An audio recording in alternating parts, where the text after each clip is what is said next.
Vector product या इसको हम कहते हैं क्रॉस प्रोडक्ट, एक ही बात है। ठीक है, वेक्टर प्रोडक्ट इसलिए नाम दिया जा रहा है क्योंकि रिजल्ट इसका वेक्टर क्वांटिटी आता है।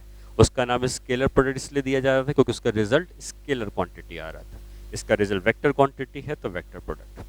अब वेक्टर प्रोडक्ट और क्रॉस प्रोडक्ट में होता क्या, ये बताता है कि अगर हम दो वेक्टर्स को मल्टीप्लाई करें और रिजल्ट भी अगर हमको वेक्टर ही मिलेगा तो उसको हम वेक्टर प्रोडक्ट या क्रॉस प्रोडक्ट कहते हैं। और अगर रिजल्ट वेक्टर मिलेगा तो वेक्टर के पास क्या होता है, डायरेक्शन भी होता है। जब हम दो वेक्टर का डॉट प्रोडक्ट ले रहे थे तो हमको सिर्फ एक मैग्नीट्यूड मिल रहा था, उसके पास कोई डायरेक्शन नहीं होता था, सिर्फ एक वैल्यू होती थी। लेकिन अगर दो वेक्टर का क्रॉस प्रोडक्ट लेंगे तो डायरेक्शन भी होगा, हम उसके डायरेक्शन पर भी समझेंगे कि हमें कैसे उसका डायरेक्शन फाइंड आउट करना है। तो बाय डेफिनेशन ये है कि अगर आपके पास एक वेक्टर है, वेक्टर ए मान लो, ठीक है, दूसरा वेक्टर है वेक्टर बी। आप जब इनका क्रॉस प्रोडक्ट लेते हैं, इनके बीच का जो एंगल है वो एंगल मान लो थीटा, इनके बीच का एंगल थीटा। तो डेफिनेशन ये कहता है कि अगर आप वेक्टर ए को वेक्टर बी से मल्टीप्लाई कर रहे हैं, क्रॉस का मतलब क्रॉस प्रोडक्ट ले रहे हैं, तो जो रिजल्ट आता है ये वेक्टर क्वांटिटी होता है। वेक्टर के पास दो चीजें होती हैं, मैग्नीट्यूड एंड डायरेक्शन। मैग्नीट्यूड इसका कितना होता है, मैग्नीट्यूड होता है वेक्टर ए का मैग्नीट्यूड वेक्टर बी का मैग्नीट्यूड इनटू साइन थीटा। ये जो भी क्रॉस प्रोडक्ट लिया हमने, इससे जो रिजल्ट आया है उससे जो वेक्टर बना है, वेक्टर में वेक्टर मल्टीप्लाई किया तो वेक्टर बना, जो भी वेक्टर बना है ये उस वेक्टर का मैग्नीट्यूड है, ये उसकी वैल्यू है। लेकिन क्योंकि उसके पास डायरेक्शन भी होता है तो हम यहाँ पर एक एन कैप से मल्टीप्लाई कर देते हैं। एन कैप खाली ये बता रहा है कि इन दोनों वेक्टर को मल्टीप्लाई करके जो रिजल्ट आया है वो वेक्टर आया है। वेक्टर आया है तो मैग्नीट्यूड के साथ साथ डायरेक्शन भी होना चाहिए, इसलिए हम एन कैप से मल्टीप्लाई करते हैं। जब हम डॉट प्रोडक्ट लेते थे तो vector A dot vector B को लिखते थे ए बी कॉस थीटा, तो वो सिर्फ मैग्नीट्यूड ही होता था क्योंकि उसका रिजल्ट स्केलर था, उसके पास कोई डायरेक्शन नहीं होता था, इसलिए वहां पे ऐसा कुछ एन कैप नहीं आता था, यहाँ पे आता है। अब ये एन कैप है किधर, बेसिकली हमें यहाँ पे राइट हैंड का रूल यूज करना पड़ता है। जो लेफ्ट हैंडर भी है वो भी राइट हैंड का ही यूज करेंगे, लेफ्ट हैंड का यूज करोगे तो गलत हो जाएगा। राइट हैंड का रूल ये कहता है कि अगर हमें ए क्रॉस बी निकालना है तो अपनी उंगलियों को ए की तरफ रखेंगे, उंगलियों को ए की तरफ रखेंगे, ठीक है, ऐसे नहीं रखेंगे, ऐसे रखेंगे। क्यों? क्योंकि हमें बी की तरफ घूमना है, तो हम ए की तरफ उंगलियां रख के बी की तरफ घुमाएंगे, ठीक है। अगर ए से बी की तरफ जब घूमेंगे तो जो थंब होगा, क्या थंब ऊपर की तरफ जाएगा, और जिस तरफ थंब जाएगा यही डायरेक्शन होता है vector A cross vector B का। तो ये ए और बी जब आपस से मल्टीप्लाई हुए तो मल्टीप्लाई होके हमको एक नया वेक्टर देते हैं। ये जो नया वेक्टर आता है ये ए और बी दोनों के परपेंडिकुलर होता है। मतलब अगर आप वेक्टर बी को देखें तो ये वेक्टर बी किसी डायरेक्शन में जा रहा था, वेक्टर ए किसी डायरेक्शन में जा रहा था, ये ए और बी को मिलाकर एक प्लेन बना है, ठीक है। प्लेन समझते हो, जैसे बोर्ड एक प्लेन है वैसे ये प्लेन बना है। और ए और बी के परपेंडिकुलर डायरेक्शन में ये जो ए क्रॉस बी का वेक्टर आया है ये वेक्टर ए के भी परपेंडिकुलर है और वेक्टर बी के भी परपेंडिकुलर, दोनों के परपेंडिकुलर डायरेक्शन में आया है। ए से भी परपेंडिकुलर गया है, बी से परपेंडिकुलर गया है। जैसे फॉर एग्जांपल अगर मैं ये कहूँ कि ये वेक्टर ए है और ये वेक्टर बी है, ये ए है ये बी है, तो ए की तरफ उंगलियां रख के बी की तरफ जब घुमाएंगे, ए की तरफ उंगलियां रख के राइट हैंड की बी की तरफ जो घुमाएंगे इस तरीके से, तो जो थंब आएगा वो ए क्रॉस बी देगा। तो ए क्रॉस बी का वेक्टर आपको दिख रहा है ऊपर जा रहा है, और ये डायरेक्शन जो ऊपर की तरफ गया है क्या ये दोनों वेक्टर्स के परपेंडिकुलर है? जैसे मान लीजिए ये है, तो ये जो ए क्रॉस बी आया है ऊपर की तरफ ये वेक्टर ए के भी परपेंडिकुलर होगा और ये वेक्टर बी के परपेंडिकुलर होगा, दोनों के परपेंडिकुलर ये ए क्रॉस बी का वेक्टर होगा। या आप ये कह सकते हो ये ए क्रॉस बी का जो वेक्टर आया है ये इस पूरे प्लेन जो बन रहा है इन दोनों को मिला के जो हॉरिजॉन्टल प्लेन बना है मान लो इसी के परपेंडिकुलर होगा, ठीक है। तो ओवरऑल हम ये समझते हैं कि हम जब ए और बी का क्रॉस प्रोडक्ट लेते हैं तो हमको एक नया वेक्टर मिलता है। ये जो नया वेक्टर आता है ये ए के भी परपेंडिकुलर होता है, ये बी के परपेंडिकुलर भी होता है, या ये ए और बी जिस प्लेन पर होते हैं इस पूरे प्लेन के ही परपेंडिकुलर होता है, ठीक है। और इस वेक्टर का जो मैग्नीट्यूड होता है ये इतना होता है, ए का मैग्नीट्यूड इंटू बी का magnitude into sine theta, theta उनके बीच का एंगल है, multiplied by N cap. N cap इसलिए मल्टीप्लाई किया गया है क्योंकि इस डायरेक्शन में कोई यूनिट वेक्टर रहा होगा, कोई यूनिट वेक्टर रहा होगा। जैसे एक्स एक्सिस में हम आई कैप को रख देते हैं हमेशा, उसी तरीके से इस डायरेक्शन में कोई यूनिट वेक्टर रहा होगा। ठीक है, इस यूनिट वेक्टर के आने से ये पता चल गया कि ये जो भी वेक्टर आया है ये एक वेक्टर है, ये पूरी क्वांटिटी एक वेक्टर है। ये जो वेक्टर, इसको नया नाम दे सकते हो, वेक्टर सी का नाम दे सकते हो, वेक्टर डी का नाम दे सकते हो, ये पूरा एक वेक्टर है। और ये जो वेक्टर आया है, इस वेक्टर के पास इतना मैग्नीट्यूड है ए बी साइन थीटा का, और इस वेक्टर का जो डायरेक्शन है ये एन कैप जो था उसी डायरेक्शन की तरफ है। एन कैप किस तरफ होता है? एन कैप ए और बी है, उंगलियां घुमाएंगे, इसी तरफ एन कैप का वेक्टर रहेगा। ठीक है, तो डायरेक्शन यहाँ पे इंपॉर्टेंट हो जाता है, क्योंकि फिजिक्स में ऐसी कई जगह हैं जहाँ पे हमें वेक्टर का प्रोडक्ट लेना पड़ता है।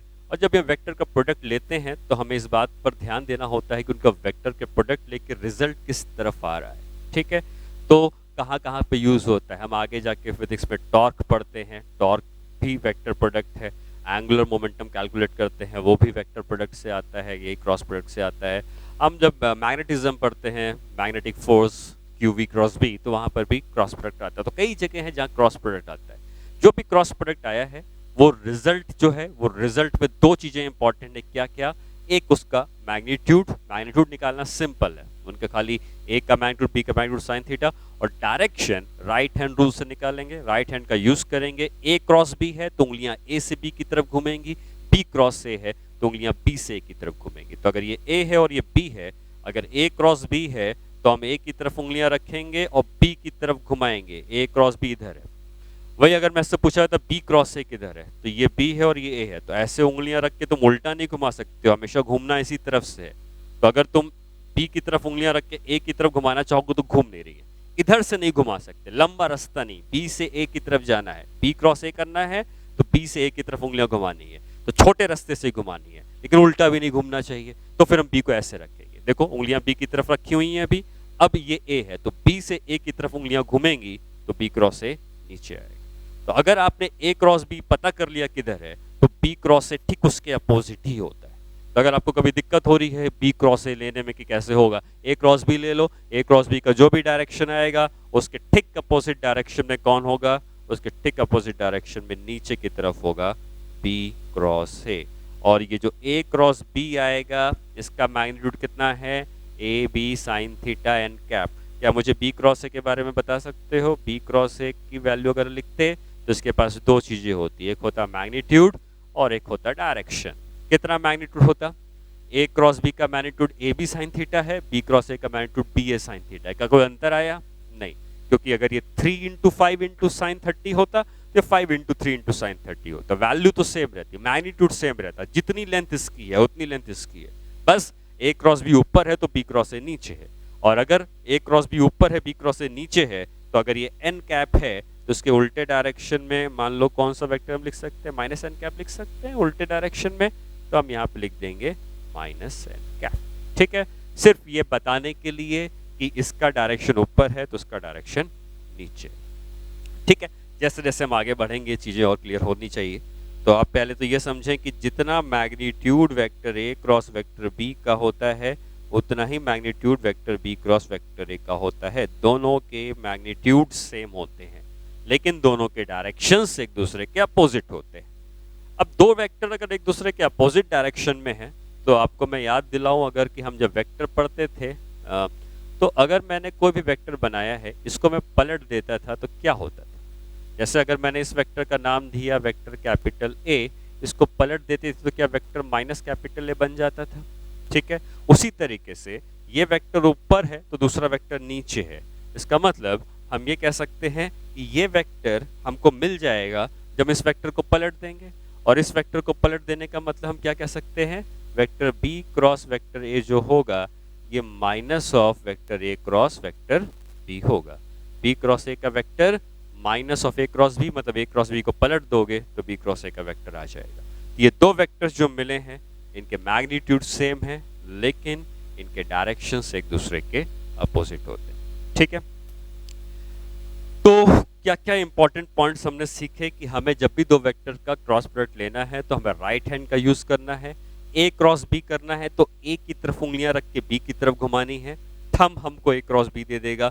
बी क्रॉस ए करना है तो बी की तरफ उंगलियां रख के ए की तरफ घुमाना है, बी क्रॉस से हमें जो थंब आएगा वो बी क्रॉस ए का डायरेक्शन दे देगा। ए क्रॉस बी का मैग्नीट्यूड बी क्रॉस ए के मैग्नीट्यूड के बराबर होता है, लेकिन ये दोनों वेक्टर्स एक दूसरे के अपोजिट डायरेक्शंस में होते हैं। ठीक है, ओके।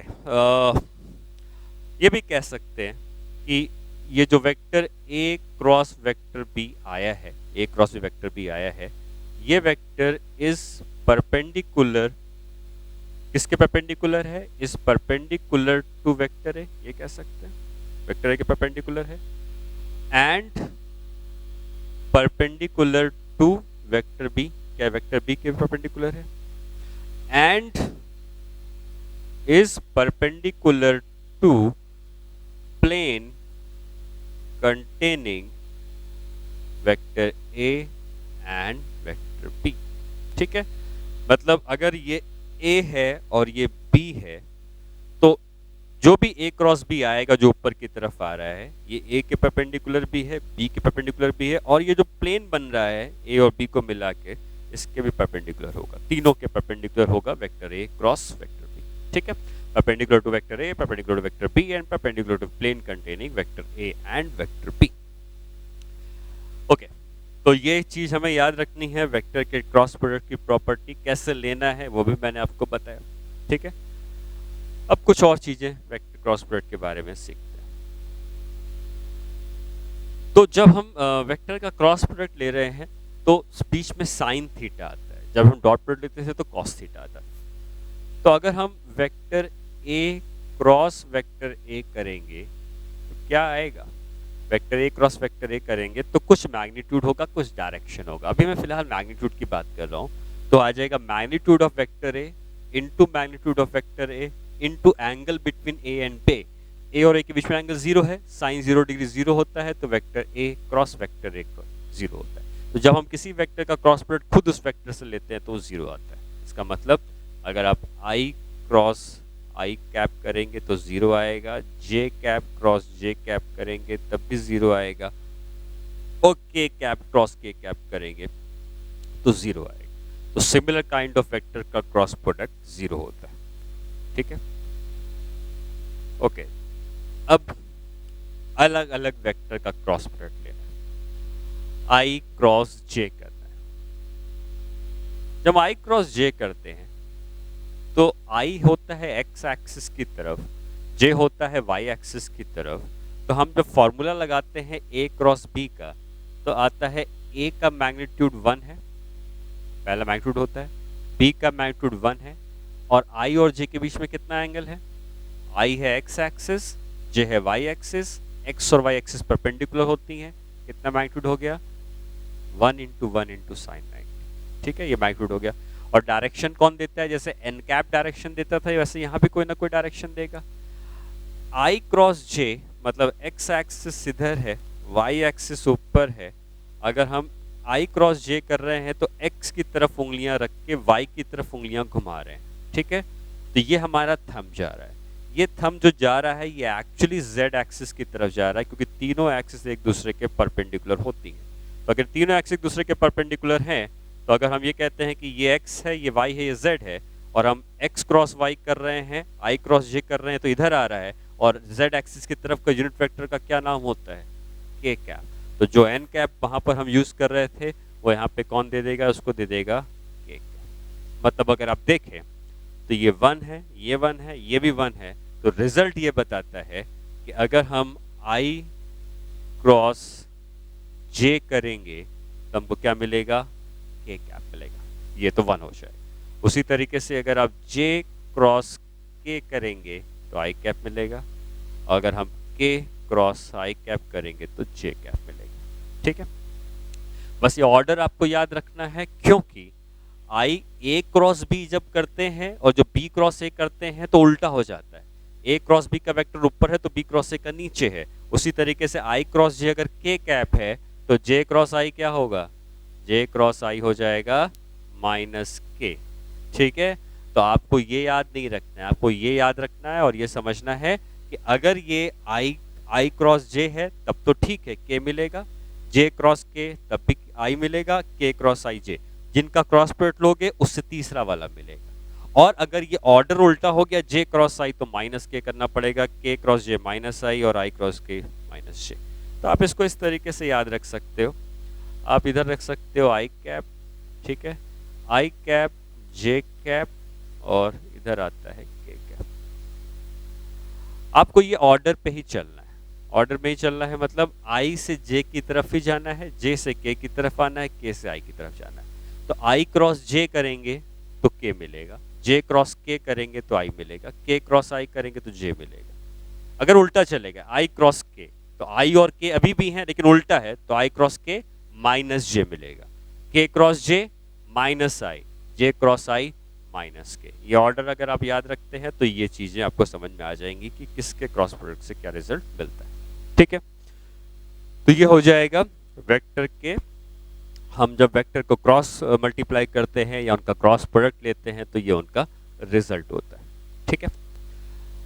ओके, इसके बाद अगर हम इन जनरल इसकी बात करें कि हम कैसे दो वेक्टर का क्रॉस प्रोडक्ट लेते हैं यूनिट वेक्टर के फॉर्म में, तो अगर हमको वेक्टर ए दिया हुआ है a1 i cap plus a2 j cap plus a3 k cap, ये वेक्टर ए दिया हुआ है, और दूसरा वेक्टर दिया है vector b is equal to b1 i cap plus b2 j cap plus b3 k cap. हम जब a क्रॉस b करेंगे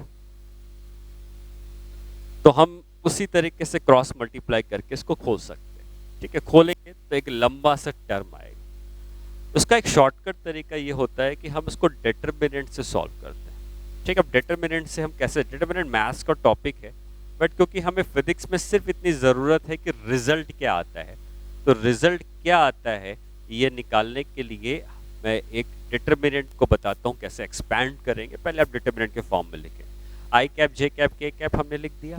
अब हमें ए क्रॉस बी करना है, तो पहले वेक्टर ए है, वेक्टर ए की संख्या है a1, जे कैप की संख्या है a2, इसकी संख्या है a3। फिर वेक्टर बी की संख्या आई कैप की संख्या है b1, जे कैप की संख्या है b2 और के कैप की संख्या है b3, ऐसा लिख दो, ठीक है।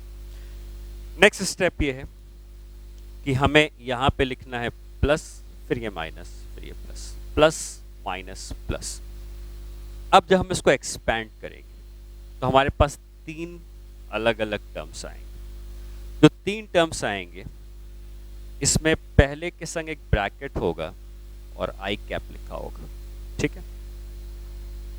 दूसरे के संग मैंने माइनस इसलिए लगा दिया है क्योंकि दूसरे के संग जो भी टर्म है वो माइनस है, तो इसलिए जे कैप वाला टर्म मैंने माइनस लगा दिया है। और तीसरा एक और ब्रैकेट बनेगा जो के कैप है तो प्लस होगा, ठीक है। तो यहाँ पे प्लस माइनस प्लस का यही मतलब है कि आई कैप वाला पॉजिटिव है, जे कैप वाला नेगेटिव है और के कैप वाला पॉजिटिव है, ठीक है। अब इसको एक्सपैंड कैसे करते हैं, आपको एक्सपेंशन में ये समझ में आना चाहिए कि रोज और कॉलम का क्या मतलब होता है। जो रोज होती हैं वो हॉरिजॉन्टल होती हैं और जो कॉलम्स होते हैं वो वर्टिकल होते हैं, ठीक है। तो ये कॉलम्स हैं और ये रोज हैं। जब आई कैप वाला टर्म, पहले एक एक करके सीखेंगे, पहले आई कैप का टर्म समझते हैं। तो पहले जो आई कैप का टर्म है अगर हम उसके अंदर का लिखना है तो आई कैप जिस भी कॉलम में है, ये आई कैप का कॉलम हो गया, और आई कैप जिस रो में है इसको छोड़ देना है। तो ये रो हट गई, ये कॉलम हट गया, क्या ये 4 नंबर हमें बचे। 4 नंबर में हमेशा हम लेफ्ट से राइट की तरफ जाएंगे और ऊपर वाला इससे मल्टीप्लाई होगा, ठीक है। a2 जाके b3 से मल्टीप्लाई होगा तो हम लिखेंगे a2 b3, फिर माइनस लगाएंगे और b2 वाला मल्टीप्लाई होगा a3 से, तो ये हो जाएगा b2 a3, ठीक है। फिर से समझो स्टेप को, हमने i j k लिखा था, a1 a2 a3 लिख दिया था, b1 b2 b3 लिख दिया था। पहला टर्म i कैप, दूसरा माइनस j कैप, तीसरा टर्म k कैप, ठीक। आई कैप के अंदर की चीजों को लिखने के लिए आई कैप जिस कॉलम में है उस कॉलम को हटा दिया, जिस रो में है उस रो को हटा दिया। अब हमारे पास ये 4 नंबर्स बचे हैं। a2 जाके b3 से मल्टीप्लाई होगा, b2 जाके a3 से मल्टीप्लाई होगा, डायगोनल मल्टीप्लिकेशन, लेकिन बीच में माइनस साइन आएगा, तो a2 b3 minus b2 a3, ये पहला टर्म हो गया, क्लियर है। अब दूसरा टर्म निकालना है। दूसरा टर्म किसके संग वाला है, दूसरा टर्म है जे कैप के साथ वाला, ठीक है। अब देख सकते हैं दूसरा टर्म है जे कैप, तो सेम सिमिलर स्टेप है। जे कैप जिस भी कॉलम में है ये कॉलम हट जाएगा, जे कैप जिस रो में है वो रो भी हट जाएगी। तो क्या ये 4 नंबर तुम्हें दिख रहे हैं।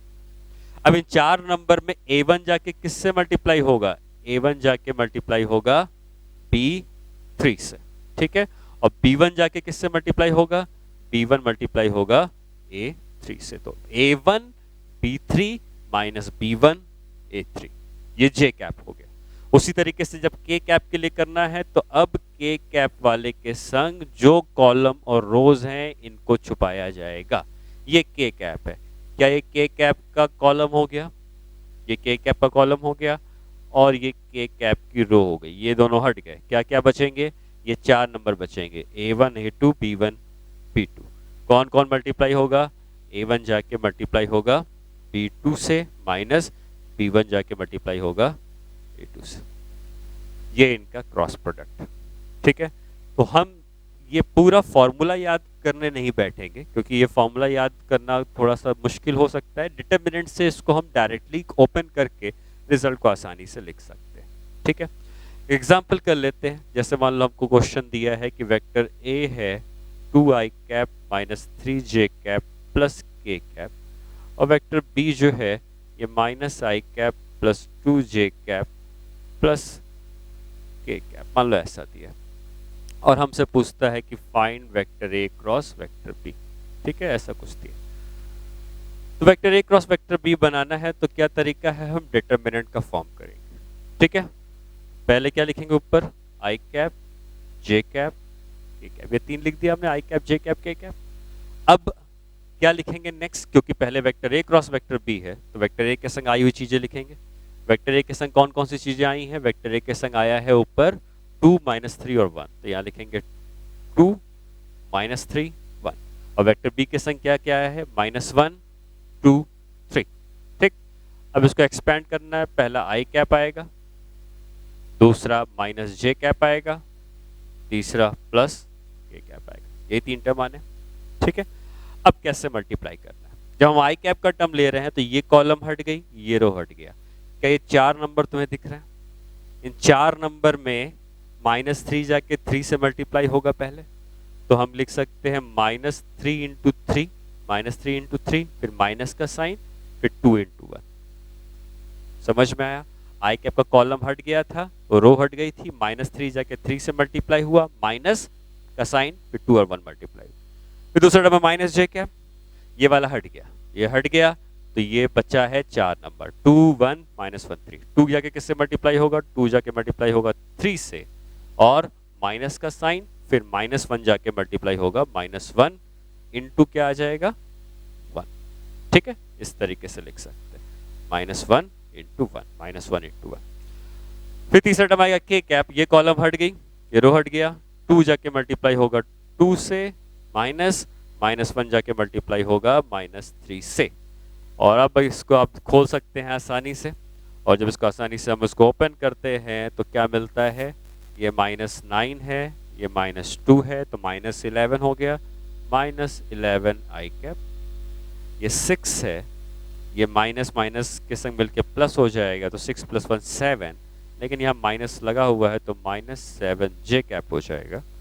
और ये 4 है, ये माइनस माइनस मल्टीप्लाई करके प्लस 3 तो होगा, लेकिन माइनस 1 लगा है तो 4 माइनस 3 1 हो जाएगा, तो प्लस के कैप। ये A क्रॉस B की वैल्यू हमको मिलती है। तो हम लोग जो A क्रॉस B का क्रॉस प्रोडक्ट निकाला वेक्टर का, जो रिजल्ट ही आया, अगर इसी में पूछा गया होता कि B क्रॉस A का रिजल्ट निकालो, तो वो आपको दोबारा नहीं कैलकुलेट करना है। जो A क्रॉस B है उसको माइनस से मल्टीप्लाई कर देंगे, that is minus 11 I cap minus 7 J cap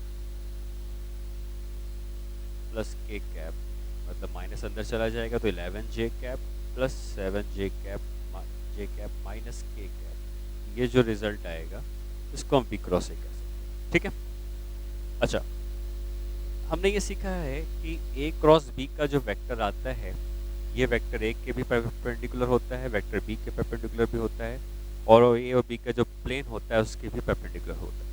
इसका मतलब अगर हम वेक्टर A क्रॉस B का जो वेक्टर आया है ये पूरा एक वेक्टर है, नया वेक्टर है, इसका अगर हम डॉट प्रोडक्ट लेंगे वेक्टर A के साथ तो ये एक वेक्टर है, ये दूसरा वेक्टर है। तो दो वेक्टर के डॉट प्रोडक्ट लेना है। डॉट प्रोडक्ट लेने का तरीका हमको पता है। वेक्टर A क्रॉस B यहाँ पे लिखा हुआ है, वेक्टर ए यहाँ पे लिखा हुआ है, A cross B dot A करेंगे तो आई कैप के संग यहाँ पे क्या है, -11 है, और आई कैप के संग वेक्टर ए में कितना लिखा है, 2, तो -11 × 2 हो जाएगा। फिर दूसरा टर्म आ जाएगा कितना, -7 लिखा है इसके साथ, बी वहाँ पे बी का वेक्टर ए के संग दूसरा टर्म जो है जे कैप के संग कितना लिखा है, -3, वो लिख देंगे। और उसी तरीके से के कैप के संग यहाँ पे 1 है, और वहाँ पे के कैप के संग क्या है, वहाँ भी 1। ठीक है, जरा देखिए उसको एक्सपैंड करके कितना आता है, तो ये -22 हो गया, ये +21 हो गया, +1 हो गया, तो देखोगे तो रिजल्ट 0 आ रहा है। 0 आने का रिजल्ट ये रीज़न ये है कि जो ए क्रॉस बी का वेक्टर है, ए और बी का वेक्टर था, ए और बी का वेक्टर है, ए क्रॉस बी का वेक्टर ऊपर है जो कि वेक्टर ए के परपेंडिकुलर है, और अगर दो वेक्टर परपेंडिकुलर होते हैं तो उनका डॉट प्रोडक्ट 0 होता है, ये हम पहले भी सीख चुके हैं। तो ए क्रॉस बी जो ऊपर आया है, ए क्रॉस बी का डॉट प्रोडक्ट आप चाहे ए से ले 0 आया है, आप चाहे बी से ले तब भी 0 आएगा, या ए और बी के प्लेन में रहने वाला कोई भी वेक्टर होगा उससे भी 0 आएगा। ठीक है, तो ये रिजल्ट आप ये कह सकते हैं कि ए क्रॉस बी जो है इसका डॉट प्रोडक्ट वेक्टर ए के साथ 0 आएगा, ए क्रॉस बी जो है इसका डॉट प्रोडक्ट वेक्टर बी के संग 0 आएगा। ठीक है, और ए और बी के जो प्लेन होगा उसके भी 0 आएगा। अब ए और बी के प्लेन का मतलब क्या है, हम जब किसी दो वेक्टर को ऐड करते हैं या सब्ट्रैक्ट करते हैं, जैसे ए और बी दो वेक्टर्स हैं, हम जब इसको ऐड करेंगे या सब्ट्रैक्ट करेंगे तो जो भी ऐड और सब्ट्रैक्ट का रिजल्ट आएगा वो इसी जगह कहीं पे होगा, इसी प्लेन पे कहीं ना कहीं होगा, ये ऊपर नीचे नहीं जाएगा, ऊपर नीचे सिर्फ क्रॉस में जाता है। ए और बी को जो हम एडिशन और सब्ट्रैक्शन करते हैं तो इसी प्लेन पे आता है। जैसे मैं कर सकता हूँ a + b या 2a + 3b या 2a - 3b, जो भी एडिशन और सब्ट्रैक्शन है वो इसी प्लेन पर रहेंगे।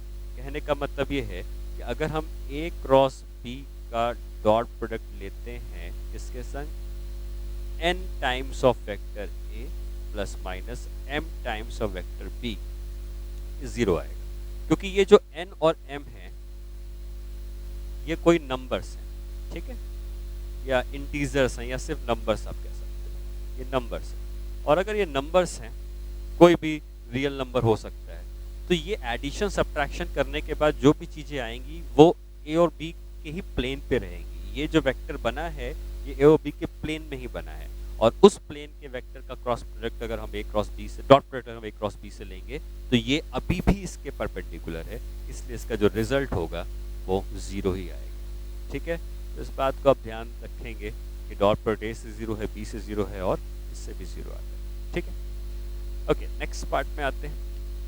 नेक्स्ट पार्ट में हम अब ये सीखते हैं कि किसी एरिया निकालना है पैरेललोग्राम का, तो वो कैसे निकलता है, तो वो वेक्टर प्रोडक्ट से निकलता है। एरिया ऑफ पैरेललोग्राम, या पहले एरिया ऑफ ट्राइंगल लिखते हैं।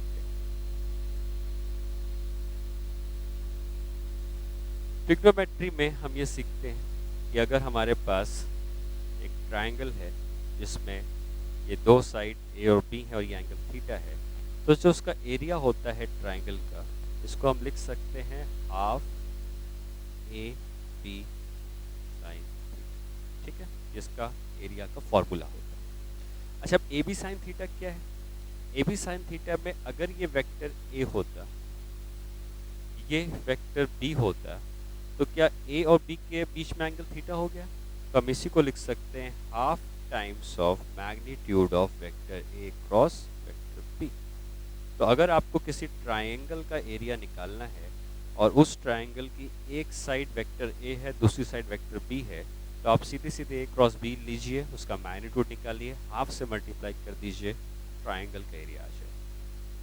दूसरा होता है एरिया ऑफ पैरेललोग्राम।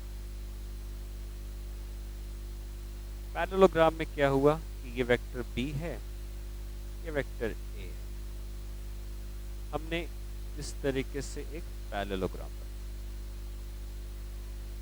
ये जो पैरेललोग्राम बना है ये बेसिकली इसी ट्रायंगल को दो बार बनाने से आ जाएगा। कहने का मतलब ये है कि अगर मैं इसको इस तरीके से एक्सटेंड कर देता तो क्या ये पैरेललोग्राम बन जाता, और पैरेललोग्राम के ये दो ट्रायंगल से बनता। ये दोनों ट्रायंगल सेम है क्योंकि ये दोनों साइड सेम है, ये एंगल सेम है, मतलब ट्राइंगल का एरिया डबल कर देंगे तो हमको पैरेललोग्राम का एरिया आ जाएगा, और इस पैरेललोग्राम का एरिया जो होगा ये 2 टाइम्स ऑफ दिस, मतलब simply vector A cross vector B का मैग्नीट्यूड होगा, तो ये पैरेललोग्राम का एरिया आ जाएगा। ठीक है, तो ट्राइंगल का एरिया या पैरेललोग्राम का एरिया निकालना है तो इस तरीके से निकाला जा सकता है।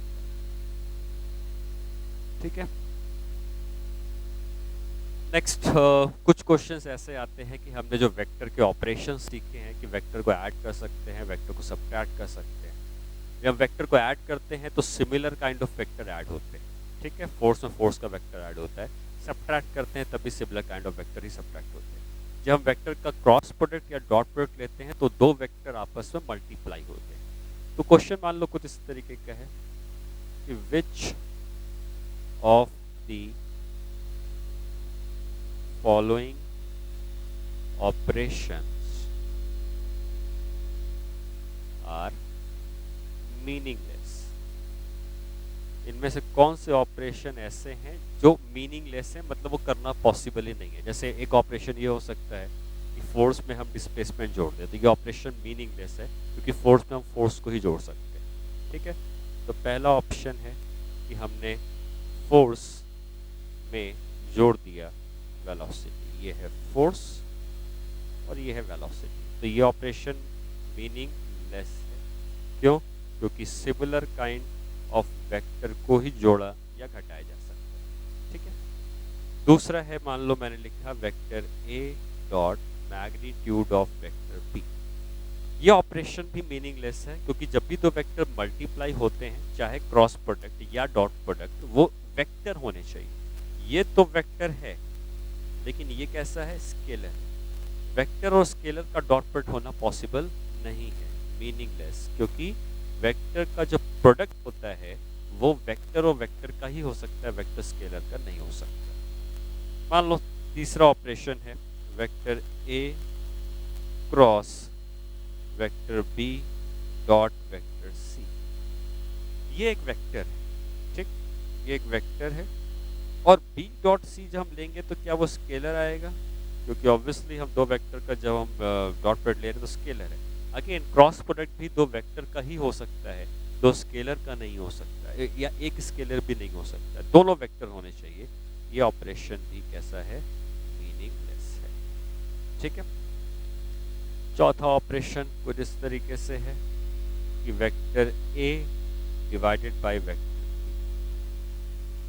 कभी भी दो वेक्टर डिवाइड नहीं हो सकते, वेक्टर ऐड हो सकते हैं, सब्ट्रैक्ट हो सकते हैं, डिवीजन ऑफ वेक्टर करके कोई चीज़ नहीं होती है। तो ये ऑपरेशन जो है ये मीनिंगलेस है अगेन, क्योंकि ये दो वेक्टर का डिवीजन है जो कि पॉसिबल नहीं है। ठीक है, अगर ये ऑपरेशन है vector A dot vector B by 5, ये ऑपरेशन मीनिंगफुल है क्योंकि ठीक है वेक्टर बी को अपने 5 से डिवाइड कर दिया है, तो ठीक है ये रहेगा तो वेक्टर ही।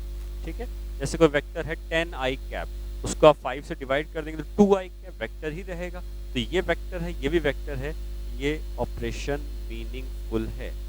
ठीक है, ये ऑपरेशन मीनिंगलेस नहीं है, ये ऑपरेशन मीनिंगफुल है, इसकी मीनिंग है, ये ऑपरेशन किया जा सकता है। ठीक है, अगर कोई क्वेश्चन आता है तो इस बात को चेक करना है कि वेक्टर के मल्टीप्लिकेशन में वेक्टर वेक्टर ही मल्टीप्लाई होते हैं, और जब इनका हम डॉट प्रोडक्ट लेते हैं तब भी वेक्टर वेक्टर ही मल्टीप्लाई होते हैं। ठीक है, ओके, चलो नेक्स्ट क्वेश्चन में आते हैं। क्वेश्चन मान लो कुछ ऐसा दिया है कि if vector A cross vector B का जो मैग्नीट्यूड है ये वेक्टर ए डॉट बी के बराबर है। ठीक है, तो ये पूछता है कि find the angle between vector A and vector B, ऐसा पूछता है। ठीक है, तो कैसे सॉल्व करेंगे? वेक्टर ए क्रॉस बी का मैग्नीट्यूड है, और मैग्नीट्यूड ए क्रॉस बी का होता है A into B into sine theta. A dot B है, ए डॉट बी को तो हम लिखते हैं A B cos theta, A cancel हो गया, बी कैंसिल हो गया, sine theta is equal to cos theta, इसको इधर ले आएंगे तो tan theta is equal to 1, मतलब थीटा हो जाएगा 45 डिग्री। तो इस तरीके से हम इनके बीच का एंगल फाइंड आउट कर सकते हैं। ठीक है, तो वेक्टर्स में आपको इस तरह कुछ प्रॉब्लम्स मिलेंगी, लेकिन जैसा मैंने कहा कि dot product cross product mathematics में हम बहुत डिटेल में जाते हैं, लेकिन फिज़िक्स में हमें जितनी ज़रूरत हमको सीखनी है, हमें जितना फिज़िक्स में ज़रूरत है, अगर आप इस चीज़ को समझते हैं तो ये ज़्यादा ही है, ये कम नहीं है, इससे ज़्यादा आपसे कभी फिज़िक्स में नहीं पूछा जाएगा। ठीक है?